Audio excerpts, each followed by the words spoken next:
Hey guys, Kev here, and I have a blade battle for you. I'm doing about 3 of them right now in a row, and I'm amped the fuck up. I got my, whatever that guy's name is, ready to rumble voice on, and I'm good to go. All right, the next one up, this is the Battle of the Beasts. The Battle of, I don't know, I got nothing. The Battle of the Lefties. How about that? These both come in right-handed, but these are both lefties. We have the first contender coming in at a whopping 3.5 ounces. I have no idea how much it weighs. We have the Liang Ma Field Duty EDC. Boom. I can see him coming down the ring, talking shit right now. Liang's fucking with everybody, giving them shit. Love it. I love Liang Ma. I love this knife. This is a hot contender for Knife of the Year 2021 for me over here at the Lefty EDC channel. You like my studio with the bed in the background? Yeah, guys, I absolutely love this knife. Everybody knows that by now, I think. It's left-handed, but it comes in right-handed. It has carbon fiber, monoblock construction. We're talking titanium, carbon fiber. We're talking, I believe, steel hardware, and we're talking L-Max blade steel with a beautiful stonewash on it. Yes, it's a good knife. We got about 3.25 inch on the blade. It's, I think it might be 3.5 overall, but 3.25 cutting edge. If I take that right, I'm not sure. We'll check in a second. Absolutely fantastic knife. And yeah, the contender is the Vero Engineering Exxon. My lefty, baby. Coming in with black micarta scales and an M390 belt satin on this bitch right here. Drop shut liner lock. This thing is an absolute beast. It's a tank, but it's also an EDC dream. It drops shut, and we will get into all the good stuff. These two have absolutely blown me away this year, especially being left-handed knives. It's just an absolute dream. Here's that blade length comparison we can look at. So, yeah, I think it's 3.3 maybe. And then you have the choil. Anyway, absolutely awesome knives. I'm in love with both of these. I carry them literally all the time. This is going to be one that's really tough for me. Carried this one today. I carried this one yesterday. I'm left-handed. I got to have a lefty knife in my pocket. And I don't always have a ton of left-hand capable knives that are in for review. A lot of knives are right-hand only.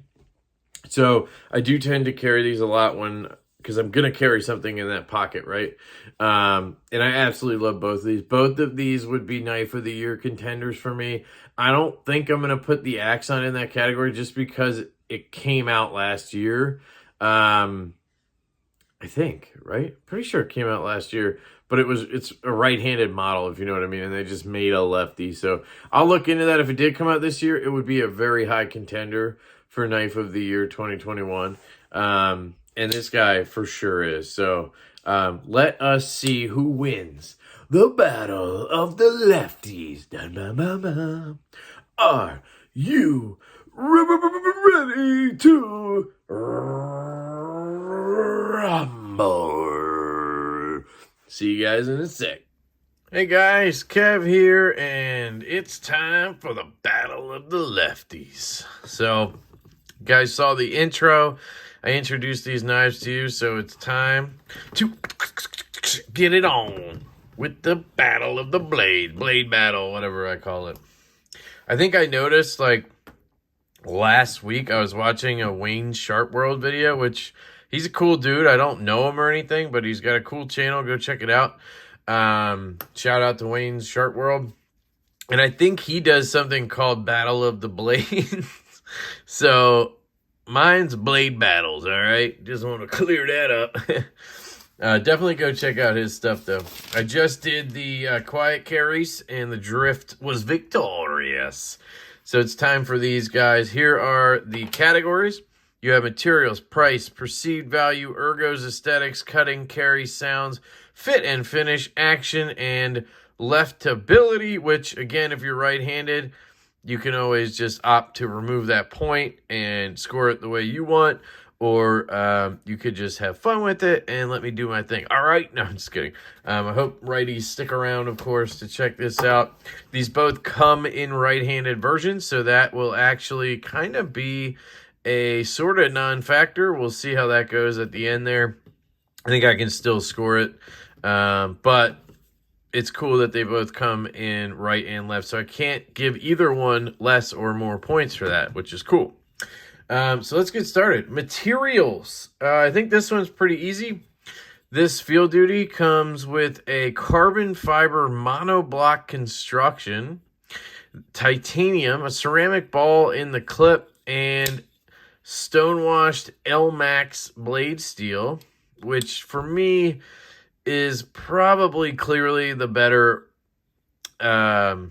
materials here. This carbon fiber is milled out. One piece of carbon fiber is milled out from this thickness, and they mill out the whole inside channel for the internals, and then they slap the titanium scale on the other side, so there's no backspacer. The carbon fiber scale acts as the backspacer as well, and then this goes right into it. This is taken from Strider. Leon Ma asked Mick Strider to use that, and he agreed.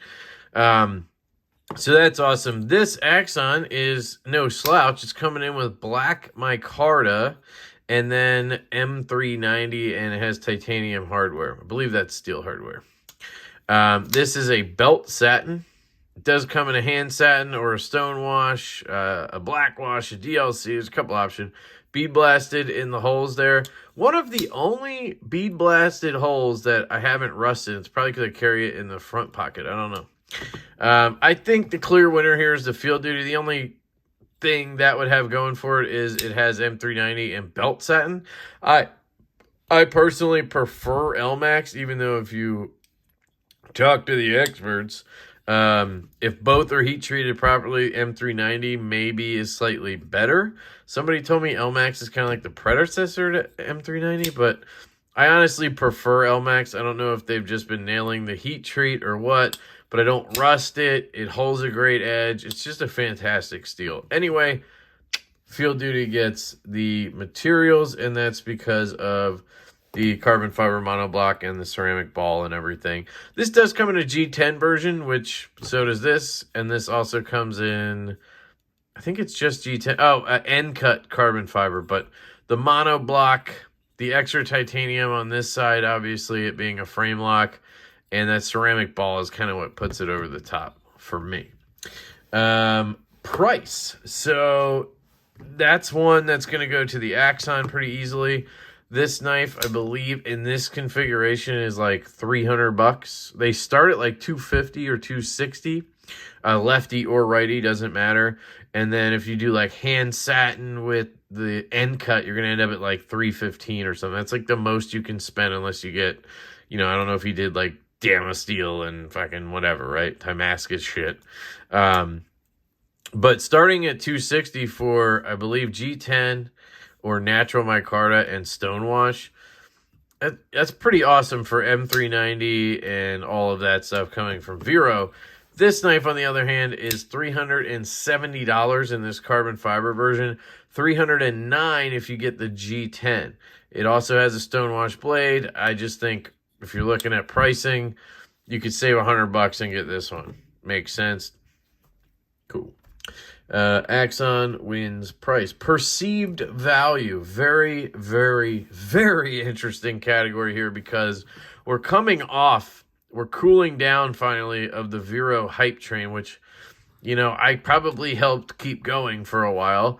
I didn't start it because it was already crazy when I got into Veros, but I definitely promoted the shit out of them. And that's for good measure. I absolutely love Joseph. I absolutely love his designs, and I love his knives.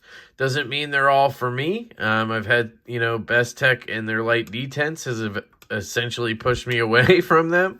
But I absolutely love this one. So Anyway, perceived value. I've seen Axons going for $800 at one point. That is bananas. It is a $260 knife that was selling for $800, and that wasn't like some dude on eBay one time got 800. That's like my buddy was like, I just spent 800 on an Axon. I was like, holy shit. So perceived value, pretty fucking high. Liang Ma, I think, even though the value for me is there, 100% there, I'm one of the people that understands why his knives cost what they do. There's a lot of people who wonder, why is this $370 when you can get carbon fiber and M390 for $300 from Vero or, you know, whatever brand company, you know what I'm getting at. And a lot of his knives are more like $450 with these materials. I understand it because of the impeccable fit and finish and just differences in how, I mean, you see how these corners are like rounded and knocked down and the ceramic ball and just, you have to get them in hand to understand. But it's not just about me. So I'd say perceived value, Vero is going to be higher. So I got to give it to the Axon. And especially the Axon. This thing was just selling like freaking ridiculous on the secondary. Ergos. Ooh, okay. So Ergos, the Axon is absolutely fantastic. Your clip is now on this Gen 2 sort of version. You have this flat plateau here, so there's no issue with the clip. You hold it in this grip. It is absolutely comfortable. I absolutely love it. The jimping is sort of for the front flipper, so it's not really for this. It feels very, very good. I get good reach. I love this knife. You can then choke up onto this flat, and it is absolutely fantastic, guys. I mean, this is one of my favorite knives. Just flat out one of my favorite knives. Has been since the moment I first got one. Not since the moment I saw the knife, because you'll maybe remember that I actually said this knife was fugly as shit when Jake first like showed me one that he pre-ordered. And then he got it, and I was like, oh my god, it has slots on two sides. I'm going to jizz my pants. And then I had to buy one, and I spent $450 on one. Anyway, absolutely super duper comfortable right here. Joseph loves this sort of like, I call it a Vero choil at this point, flat choil, flipper choil, not a flipper choil, flat choil. Just awesome. It really is comfortable. However, Liang Ma he's in a category with like Voxnez in my mind. Maybe even better than Vox. He like understands the human hand, and he molds the knives to perfectly fit them. I don't know. It's fucking weird, but holding it back here is absolutely comfortable. Everything again is rounded, and it just fits your hand like a glove. You actually can use this jimping, which is cool. It's that razorback jimping. Shout out to Eugene Kwan. Where it's kind of slanted back, and that way when you push forward, it grips. When you pull back, it doesn't. It's awesome. And then you have the greatest choil of all time. Just, oh my goodness. It's just so good. And I can still use this jimping if I want to, because it's long enough.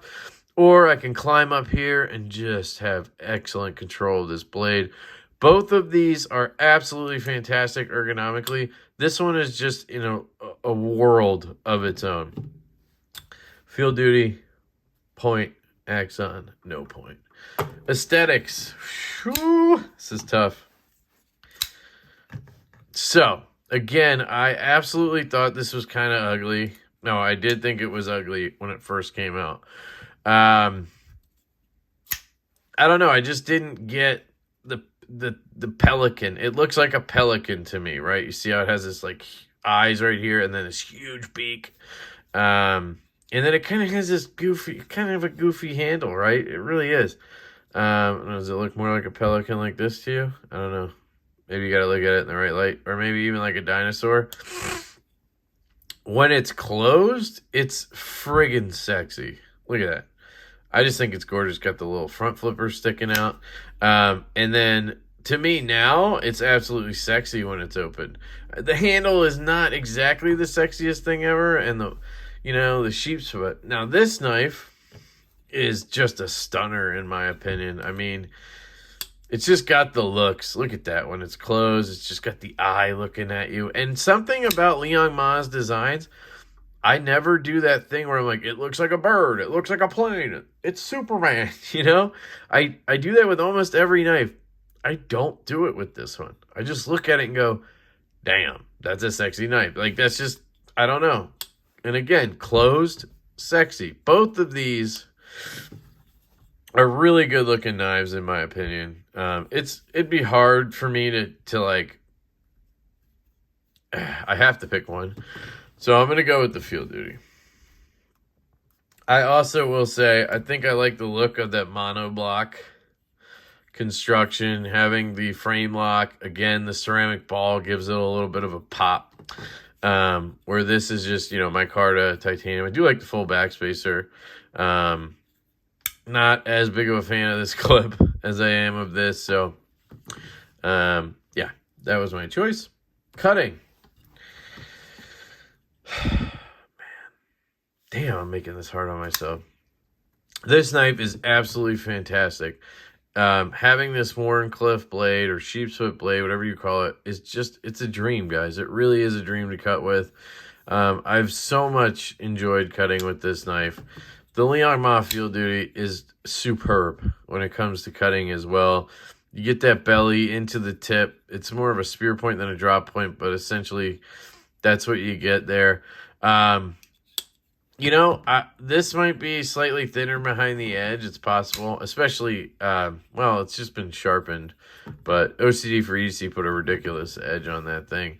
But I fucking love cutting with this thing. I don't know what it is. Maybe because it's a sort of warny. It's, you know, got the straight edge. I fucking love cutting with the Axon. So it's going to the Axon. Personal preference maybe, but that's kind of the point. Carry. Both left-handed. You can also get them in right-handed, so that's not a issue in this case. You have micarta on this one. You have titanium on this one. You have the ceramic ball on this one. You don't on this. You have the Vero clip on this. And it's been a long-standing complaint. Don't want to beat a dead horse. You just don't get enough clearance. I will say it seems like it's been slightly improved on these Gen 2 versions because I really haven't had an issue. It does still, like, you know, it's a Vero going in your pocket because you got to kind of push it in a little bit.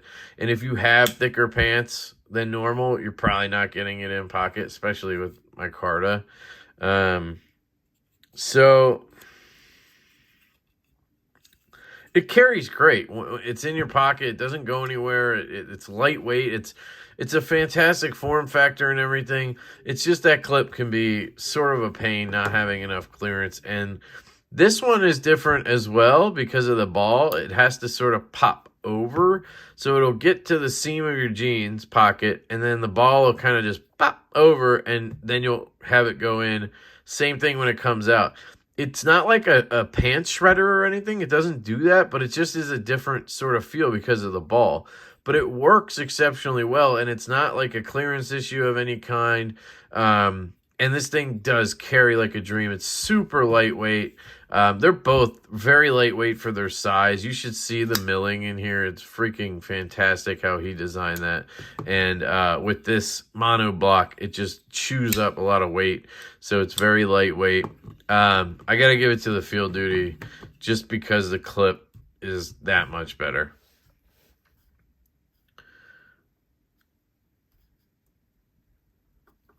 Sounds.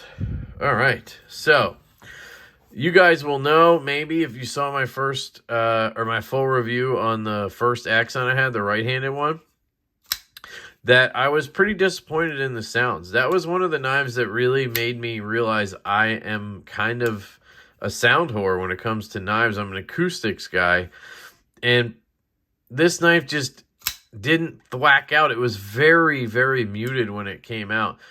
Something changed when I got this lefty version. I had this exact build. Black micarta, belt satin, M390 in the righty. That's what I have right here. But this one just has more of a thwack to it.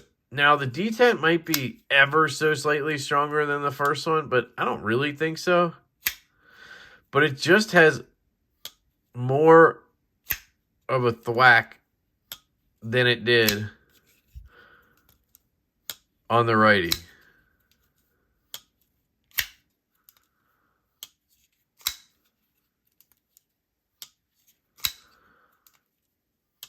So it's still not like epic or anything, but it is so much better than the first one I had. It's still only like a 6 or a 7 out of 10, but it's really, really good. Now, Liang Ma's Field Duty EDC just has an absolute uniqueness to the sound.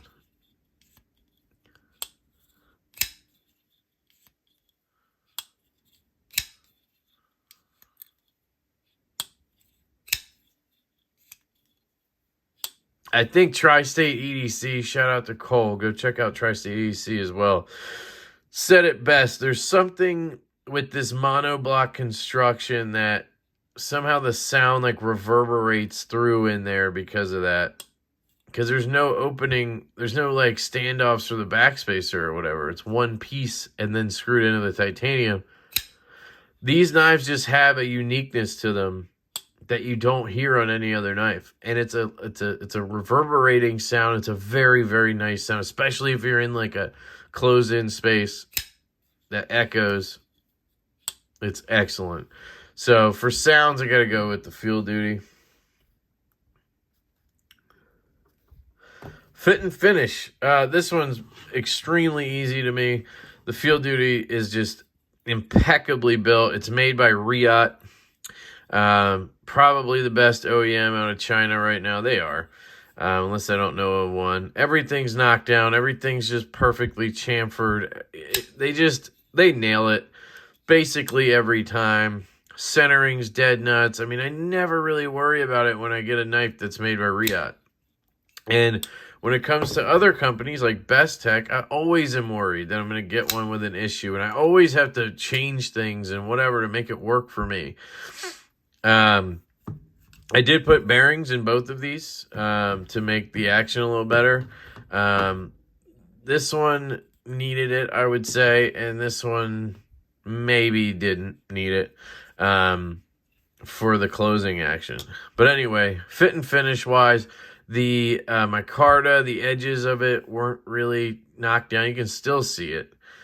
They're not like perfectly knocked down or anything. I don't know. It's just not on this level. It's still very good, just not on this level. So fit and finish, Field Duty EDC. Action. So, well, let's talk about again that Best Tech thing with the detent. It just has. You could almost hear it come out. Yeah. They did a better job on this than the original, I'll say, but it's still a light detent. This knife could have a stronger detent. Now, it does have a front flipper, so they didn't want to make it too strong, and I get it. It works extremely well the way it is. I can't really complain about the detent because I don't sit and accidentally fail it a lot or anything like that. I very much enjoy fidgeting with this knife. So as much as I want to complain about the detent, I really can't because it works for this knife the way it is. So there's that. The closing action is, I mean, it's fantastic.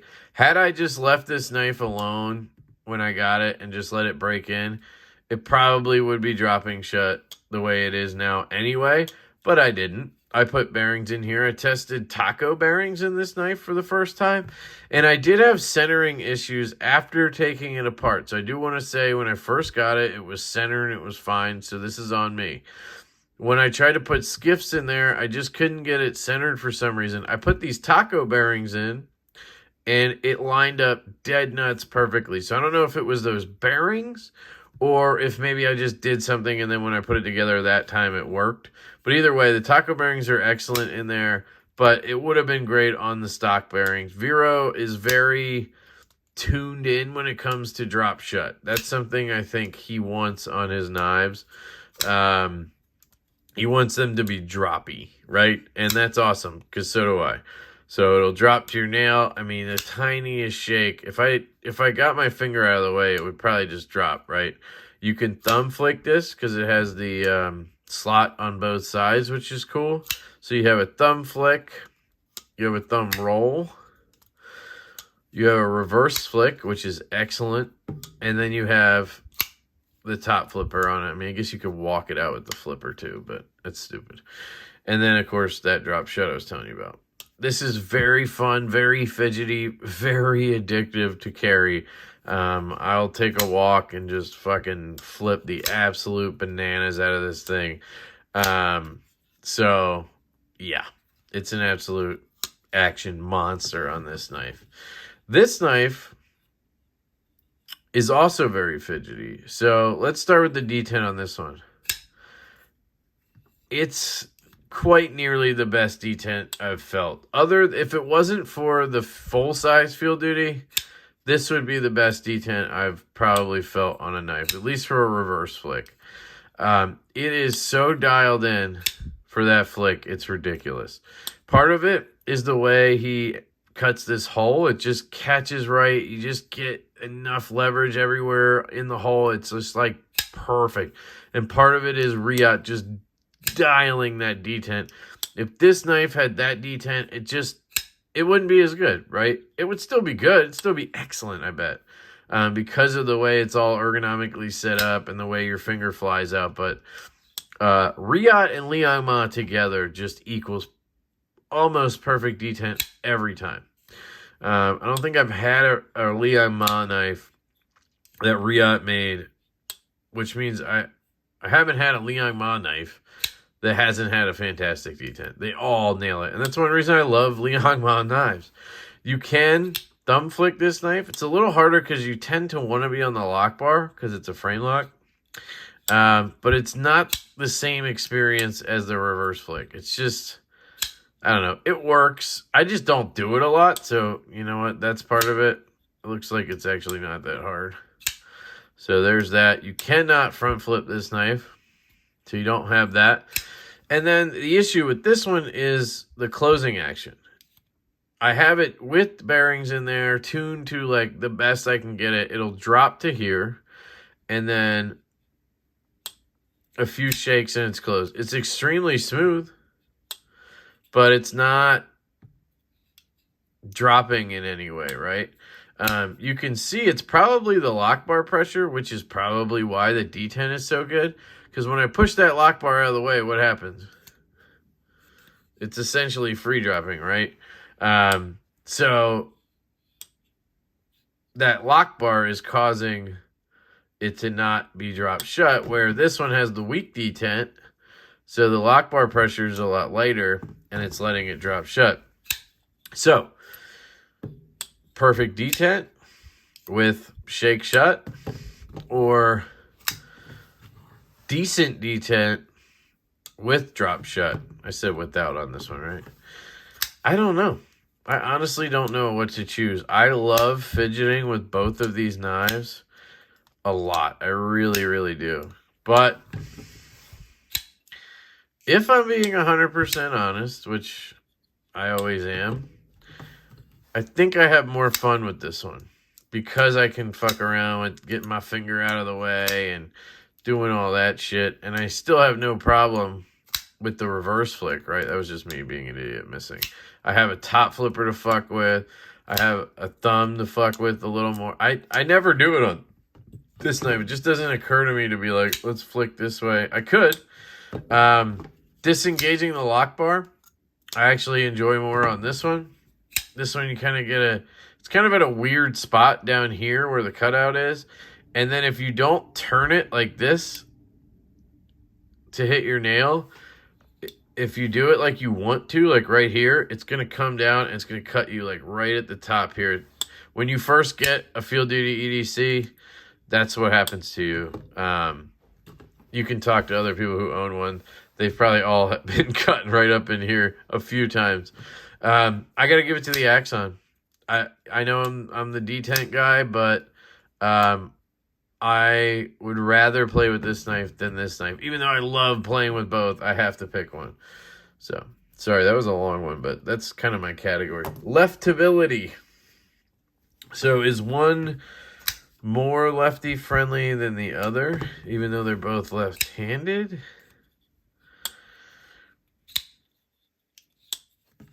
Not really, right? I mean, this is probably going to end up being a tie. The only thing I can think of is that because it's a liner lock, I can't lock up the lock bar. So, like, if I put pressure on this lock bar, yeah, see, with this knife, I can still flick it out. With the smaller cuff one, I can't. So, it's really not an issue on this knife. Yeah, I'm just going to call it a tie. All right. That is your battle. So let's see. Field duty EDC. 1, 2, 3, 4, 5, 6. Axon. 1, 2, 3, 4? Really? 4? Materials. Ergos. Aesthetics. Carry. Sounds. Fit and finish. Price, perceived value, cutting, and action. Yeah, wow. Okay. So your winner is the Field Duty EDC. Battle of the Lefties is over. And you know what? It makes sense. This is a more expensive knife. It's definitely a better built knife. This is more of like an artwork sort of piece, where this is more of like a working type knife, even though this is meant to be that for people who spend that much money. I love them both, honestly. It would be hard for me to really choose one. If you like made me give one up, I don't know which one it would be, to be honest. I really like them both, and I'm so glad. That's one thing I want to talk about before I end this. I'm so glad that makers like Liang Ma and Joseph Vero are thinking about lefties. These are two of the hottest designers in the knife community, and they've taken the time and the effort and the energy to have left-handed knives produced and sold them to us, which is just amazing. Being a lefty, it sucks. It really does, guys. Until you're in our shoes and you can't get certain knives like that, you know, the clip doesn't work, or it's just these knives like right here. This one, not so much because it's a liner lock, but like this knife right-handed is useless to a lefty. Like, I'm left-handed. I can't flick this right-handed because of that lock bar. It's just like, it makes life so much harder when it comes to knives like this. Now I'm fucking hitting it every time. But like, natural position, you want to be up here. If I climb down here, yeah, I can get it. So like, yes, I could get used to it, but that sucks, having to worry about where your finger is placed on a lock bar to flick a knife. And that's what we deal with. And I'm just grateful to both these guys. So thank you, Joseph. Thank you, Leon, if you watch this. I very much appreciate you guys doing this. And on behalf of all the lefties out there, thanks, guys. That's it. I love you guys. Let me know in the comments what you think about the battle. If you're right-handed or left-handed, let me know which one you would pick or which one would be your winner. That's it. I love you guys. I hope you have an absolutely fantastic day, and congratulations to the Liang Ma Field Duty EDC for winning the Battle of the Lefties. I'll catch you guys later.